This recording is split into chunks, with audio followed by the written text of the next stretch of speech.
பண்ணியிருக்கிறேன். இப்போ எனக்கு ஆஃபீஸ் பார்த்தீங்கன்னா சென்னையில் ஒரு ஆஃபீஸ் இருக்குது, திருப்பூரில் ஒரு ஆஃபீஸ் இருக்குது. ஸோ இப்படி தான் என்னுடைய கேரியர் வந்து ஸ்டார்ட் ஆகிருக்குது. இதில் ஒவ்வொரு இடங்கள்லையும் வந்து நமக்கு ஒரு டார்கெட்டை வச்சு ஃபிக்ஸ் பண்ணதில் பார்த்தீங்கன்னா 2011 நான் சென்னையில் வந்து ஆஃபீஸ் ஓப்பன் பண்ணணும் அப்படின்னு நினச்சது. 2010 டிசம்பர் 27 வந்து இங்கே ஒரு ப்ராஜெக்ட் ஸ்டார்ட் பண்ணோம். நங்கநல்லூரில் அந்த பில்டிங் வந்து ஃபஸ்ட்டு ஸ்டார்டிங் பண்ணேன்.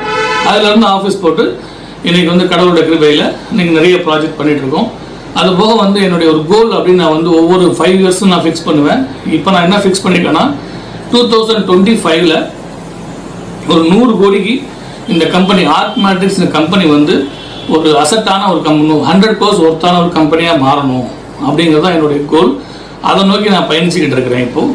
ஸோ இதில் வந்து இடப்பட்ட சமயங்களில் வந்து நிறைய இடங்களில் வந்து நமக்கு வந்து நிறைய ஒரு சறுக்குதல் வரும், அதாவது கஷ்டங்கள் வரும். அந்த மாதிரி நான் வந்து ஒரு 4-5 டைம் மேலே வந்து கஷ்டங்களை பார்த்துருக்கேன் தொழிலில்.